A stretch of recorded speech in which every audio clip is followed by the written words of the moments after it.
Hello students, this is Gunjan Soni. और अभी तक हम चैप्टर के अंदर आवेशन की विधियां, कूलाम का नियम, आवेशों के गुणधर्म, इसके बारे में बात कर चुके हैं। और हमने पिछले टॉपिक जो कि कूलाम का नियम था उसमें देखा था कि किसी बिंदु आवेश, किन्हीं दो बिंदु आवेशों के मध्य कितना स्थिर वैद्युत बल लगता है, उसका हमने परिमाण कैलकुलेट कर लिया था। और वो परिमाण हमारे पास आया था F बराबर के Q1 Q2 upon R square. Okay, अब देखो ये सूत्र सिर्फ तभी तक काम करेगा जब आपको सिर्फ दो आवेश दिए हों। ओके, अगर आपके निकाय में दो से ज्यादा आवेश दिए गए हों, जैसे मान लीजिए 5 आवेश है या 6 आवेश है, तो उस कंडीशन में हम ये फॉर्मूला यूज नहीं कर सकते, क्योंकि इस फॉर्मूले में सिर्फ दो ही आवेश दिए हुए हैं। तो ऐसे कंडीशन में हम किस प्रकार दो आवेशों के मध्य लगने वाला बल या फिर किसी एक आवेश पर लगने वाला कुल बल कैलकुलेट कर पाएंगे। तो इसे समझने के लिए अपना नेक्स्ट टॉपिक आप लेते हैं अपन, जो कि है अध्यारोपण का सिद्धांत। ओके, तो अध्यारोपण का सिद्धांत ये कहता है कि यदि आपकी निकाय में दो से ज्यादा आवेश उपस्थित हो, जैसे मान लीजिए Q1 है, Q2 है, Q3 है, ठीक है, 3 आवेश ले लेते हैं। तो इस कंडीशन में हमें पता करना है कि Q1 आवेश पर कुल कितना बल लगेगा, क्योंकि अभी निकाय में Q2 भी है, Q2 इस पर बल लगाएगा अपना, Q3 भी इस पर बल लगाएगा अपना, ठीक है।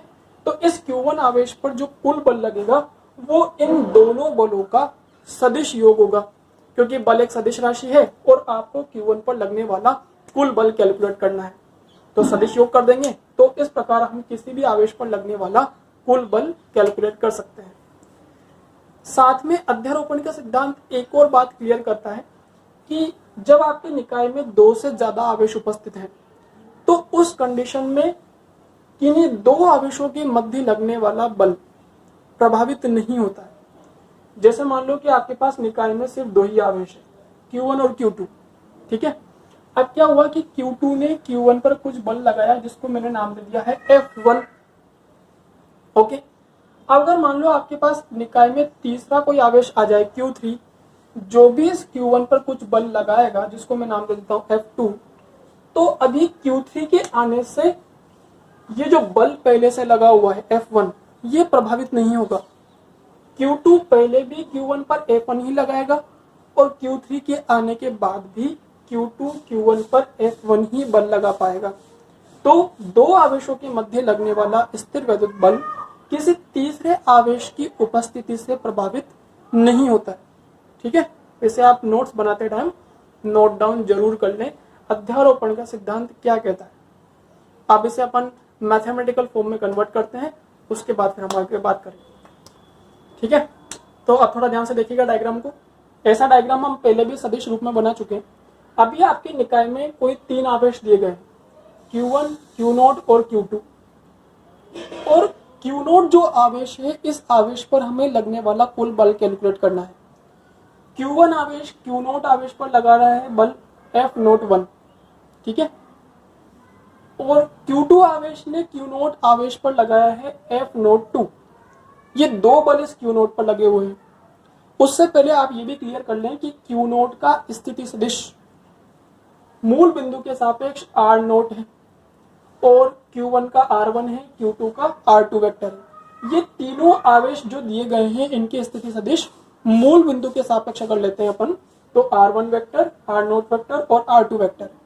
ओके, अब ये जो आपको R01 और R02 दिया हुआ है, ये स्थिति सदिश है Q0 का।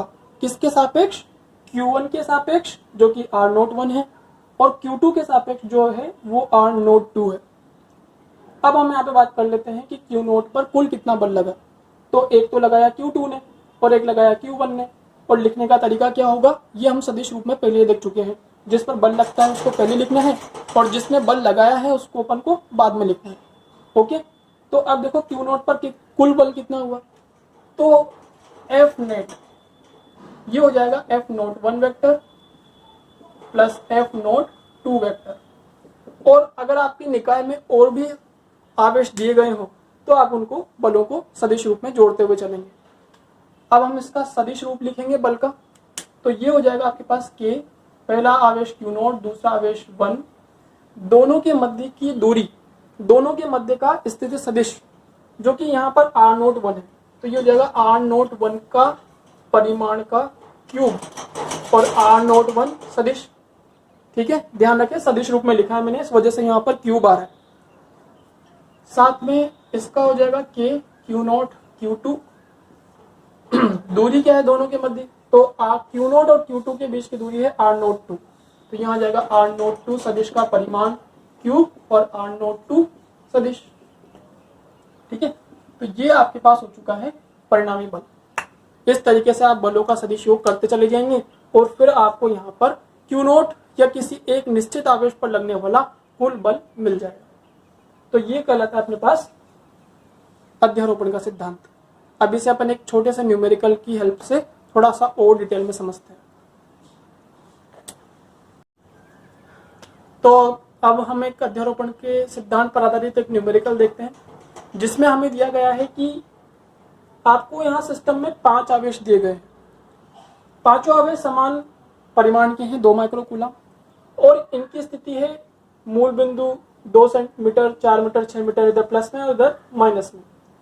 अब आपको ये पता करना है कि जो मूल बिंदु पर आवेश रखा हुआ है 2 माइक्रोकूलम का, इस आवेश पर लगने वाला कुल बल कितना होगा। तो देखो, इस 2 माइक्रोकूलम आवेश पर बाकी सभी आवेश बल लगाएंगे, तो हमें यहाँ पर अध्यारोपण के सिद्धांत का उपयोग करते हुए इस पर लगने वाले कुल बल की गणना करनी है। तो सबसे पहले आप ये देखें कि ये जो 2 माइक्रोकूलम है, ये इस 2 माइक्रोकूलम को प्रतिकर्षित करेगा, क्योंकि दोनों समान प्रकृति के आवेश हैं। तो ये इस पर बल लगाएगा तो वो इस दिशा में लगेगा, मैं इसको F1 नाम दे रहा हूँ। ये 2 माइक्रोकूलम भी इसको प्रतिकर्षित करेगा, तो इधर बल लगाएगा, इसको भी नाम देंगे अपन F1। दोनों बल बराबर क्यों लिए मैंने, क्योंकि दोनों आवेश समान है, दूरियां भी दोनों की सेम है, इधर भी 2 मीटर, इधर भी 2 मीटर, बल यहाँ पर आपके पास दोनों की दिशाएं विपरीत है।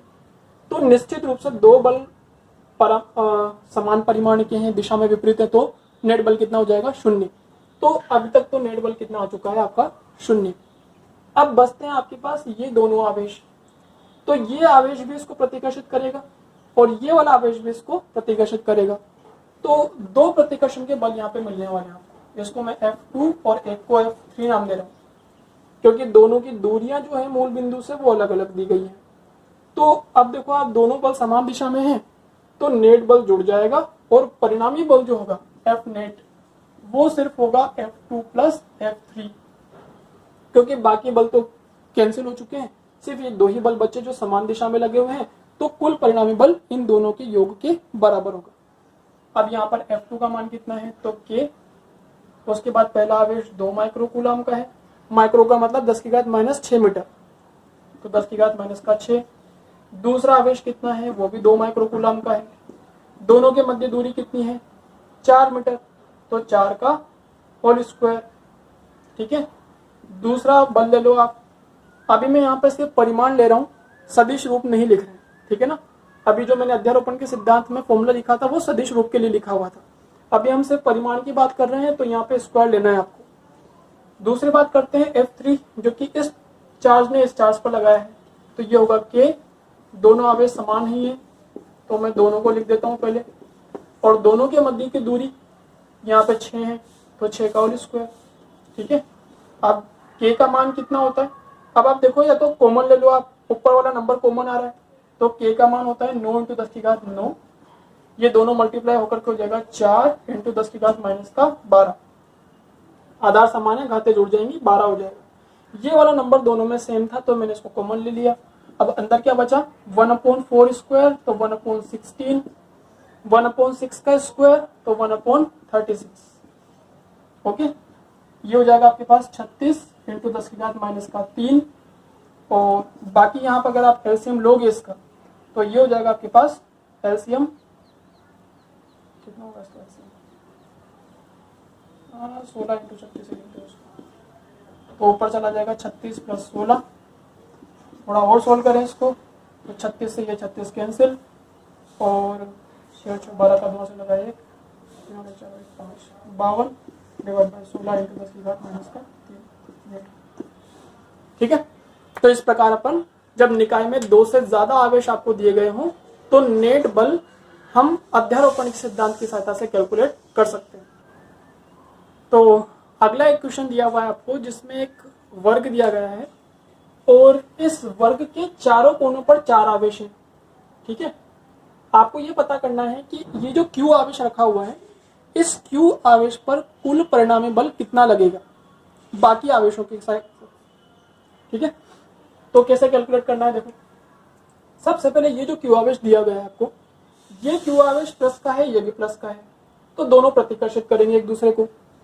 इस आवेश पर यह आवेश प्रतिकर्षण का बल लगाएगा वो इस दिशा में होगा, इसको मैं F1 नाम दे रहा हूं।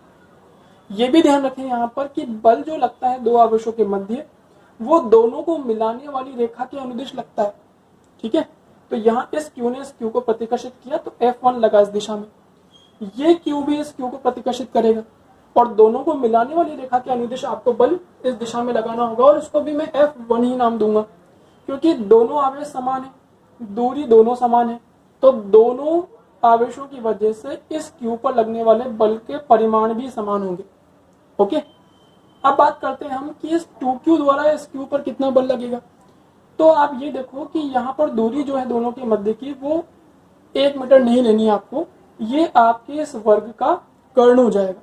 तो पहले विकर्ण निकालना होगा आपको, तो ये दूरी कितनी होगी। तो देखो आप यहाँ पर किसी भी वर्ग का विकर्ण कैसे निकाला जाता है। अगर आपको कोई वर्ग दिया गया है जिसमें ये दूरी a है, ये दूरी a है, तो यहाँ पे आप लाइन खींचो। अब ये बन चुका है आपके पास एक समकोण त्रिभुज और इस त्रिभुज में जब अपन पाइथागोरस लगाते हैं तो ये कितना हो जाएगा आपके पास √में a² + a², आधार का स्क्वायर प्लस लंब का स्क्वायर, तो ये हो जाएगा √में 2a² और a√2। ठीक है, तो ये आपके पास हो चुका है किसी भी वर्ग का विकर्ण निकालने का तरीका।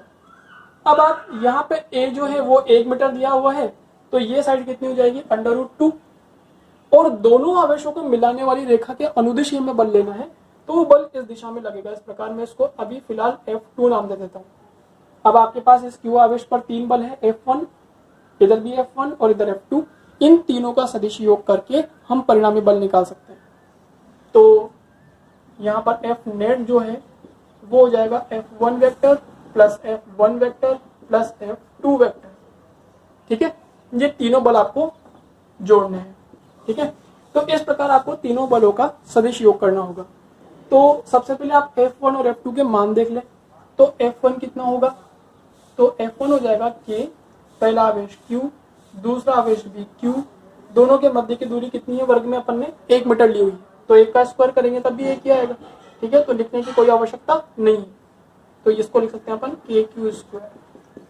दूसरी बात F2 कितना होगा, तो F2 जो है वो 2Q और Q के मध्य लगा हुआ है, तो ये हो जाएगा KQ, दूसरा आवेश 2Q और दोनों के मध्य की दूरी √2 का होल स्क्वायर, तो ये हो जाएगा K ट्वाइस KQ², Q² हो चुका है और √2 का स्क्वायर करेंगे तो 2 आ जाएगा, 2 से 2 कैंसिल हो जाएगा और यहाँ पर ये बन जाएगा KQ²। दूसरी इक्वेशन हो गई। तो F1 और F2 दोनों के परिमाण अपन देख रहे हैं कि वो परिमाण अपने पास समान ही आ रहे हैं। अब आपको क्या करना है कि इन तीनों बलों का सदिश योग करना है। ठीक है, डायरेक्ट ऐसे ही ऐड नहीं कर देना है, सदिश राशि है बल, सदिश योग करेंगे। सदिश योग करने के लिए पहले हमें बलों के मध्य उनका जो एंगल बना हुआ है, जो कोण बना हुआ है, वो कोण लेना होगा। अब देखो आप यहाँ पर इन दोनों बल के मध्य कितना कोण है 90 डिग्री, तो पहले हम सिर्फ इन दोनों को सोल्व कर लेते हैं, उसके बाद फिर हम इसको जोड़ लेंगे। ठीक है, क्योंकि सदिश योग करने का सूत्र क्या होता है, सदिश योग करने का सूत्र है आपके पास √में a² + b² + 2ab cos θ, यही होता है दो सदिशों का सदिश योग का सूत्र। तो यहाँ पर सिर्फ 2 ही सदिश रख सकते हो आप एक बार में, हमारे पास 3 सदिश हैं, तो क्या करेंगे हम पहले इन दोनों का योग कर लेते हैं, फिर इन दोनों का जो परिणामी आएगा उसको हम F2 के साथ जोड़ करके और अंतिम परिणामी बल ज्ञात करेंगे। ठीक है, तो F1 और F2 के मान ध्यान रखें, अभी मैं इसको फिलहाल मिटा रहा हूँ, उसके बाद हम आगे बढ़ते हैं।